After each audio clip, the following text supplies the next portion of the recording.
ng pagdating ng kaharian ng Diyos. At wala ring magsasabing, narito na o naroon, sapagkat ang kaharian ng Diyos ay nasa. Maraming salamat po, Ama namin Diyos na nasa langit, sa gabing ito, Panginoon Diyos. Ilangin ko po, Panginoon, ng mga may sakit, yung pagalingin, Panginoon Yesu Cristo. Sabi mo sa iyong salita, sa Marcos 16 verse 17, sa pangalan mo, papalayas kami ng mga demonyo. Hindi kami dumampot kami ng ahas o uminom ng lason. Pagagaling, mapatungan ng aming mga kamay. Ito po ang tanda na may pananampalataya. Lord, sa gabi ito, Panginoon, dalangin ko po, pagalingin mo po ang mga nakikinig yung mga salita sa mga taong mayroong masamang karamdaman. Ano man masamang karamdaman nila, Panginoon, sila man may cancer, bukol, diabetes, o sakit sa likod, sa paa, pilay, kuba, bingi, pipi, bulag, sila ipaganilin mo, Panginoon Yesu Cristo. Because you are the great healer, Panginoon. Yung Diyos noon, ngayon at magpakailanman na hindi nagbabago. Salamat po, Ama na sa langit, sa pagdinig mo sa aming mga panalangin. Itago mo ko sa iyong likuran at patuloy na marinig ang iyong tinig sa oras na ito upang mabuksan mo ang kanilang spiritual na pag-iisip at malaman nila, maintindihan nila ang iyong banal na salita. Pumasok ka sa aming puso, Panginoon Diyos, sa mga may spiritual na pag-iisip. Salamat po, Ama na sa langit. We love you so much, O God, in Jesus' mighty name. Amen. Ito po ang ating topic. So, gusto nyo bang gumaling?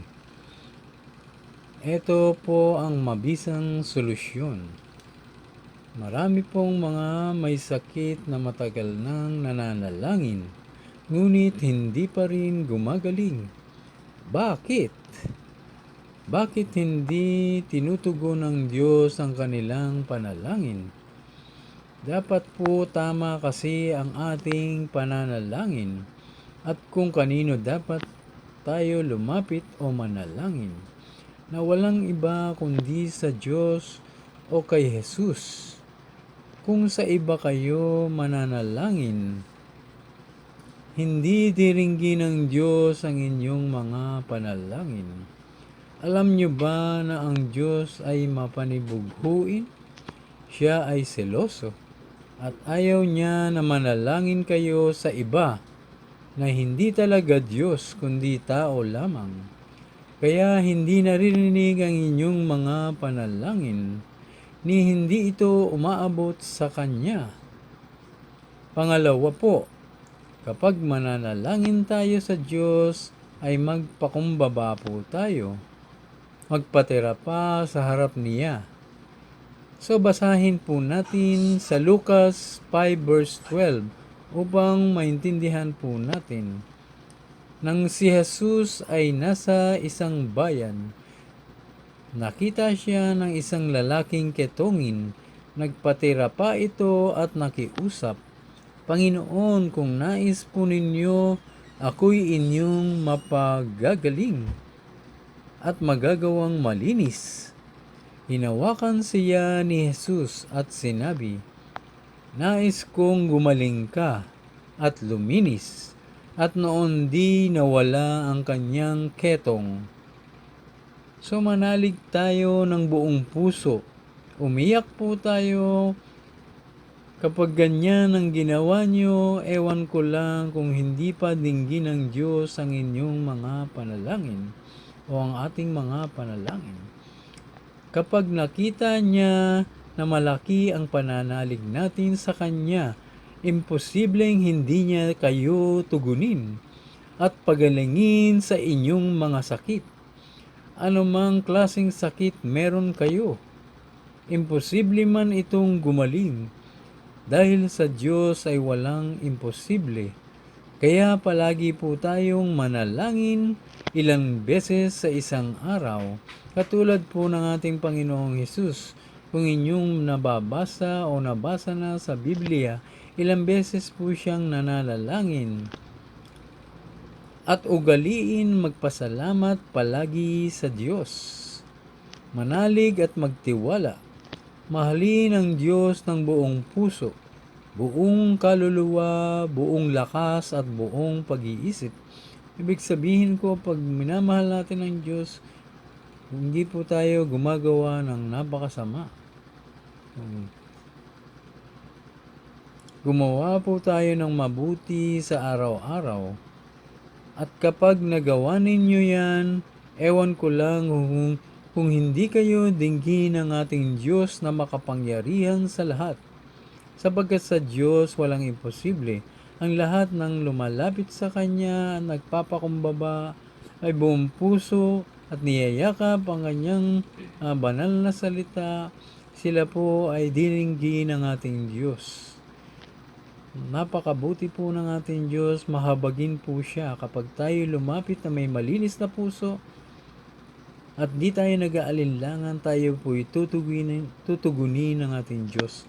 At ating mga masamang karamdaman, mga sakit, masama man o anumang masamang karamdaman meron tayo, mga imposibleng mga sakit, tayo ay pagagaling ng Diyos. Kayo man ay nasa hospital, nasa incubator, nasa ICU, ano man ang inyong kalagayan, lumapit na po kayo sa ating Diyos, magpakumbaba po kayo.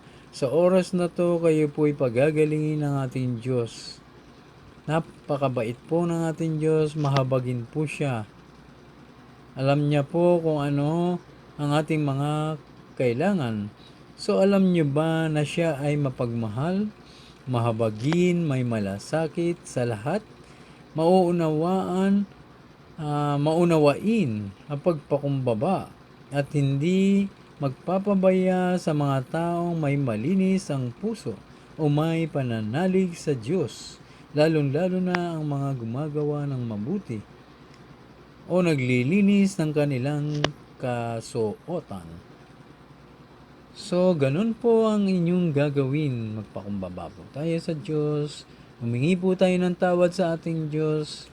Manalig po tayo sa Kanya, sa ating mga salita, sa Kanyang mga salita, ating paniwalaan.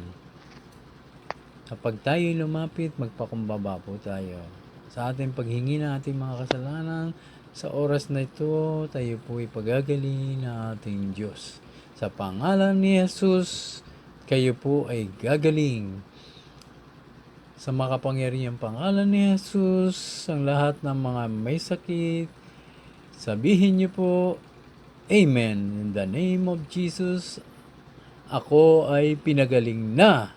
In the name of Jesus, masamang espiritu ng sakit, anumang masamang espiritu ng sakit, meron kayo may nabalian, may nakuba, nabulag, bulag man, kayo, anumang inyong masamang karamdaman sa oras na to, imposible man, in the name of Jesus, lumayas ka masamang espiritu ng masamang karamdaman, anumang masamang espiritu ng karamdaman, sa pangalan lamang ni Jesus, sa makapangyarihang pangalan ni Jesus, kayo ay gagaling. Salamat po, Ama na nasa langit, sa makapangyarihang pangalan ni Jesus at sa patnubay ng Espiritu Santo. Amen. So, salamat po. Lagi po kayong manalangin araw at gabi. At palagi po tayong magbasa ng Biblia araw at gabi. Ilang beses po tayong manalangin. Lumapit po lagi tayo sa ating Diyos. Ang ating mga pangangailangan ay Kanyang ipagkakaloob kapag tayo gumagawa ng mabuti. Maraming salamat po at magandang gabi po sa oras na ito. Palain po kayo ng Diyos Ama, ng Anak at ng Banal na Espiritu Santo. Amen. God bless po. Ingat palagi.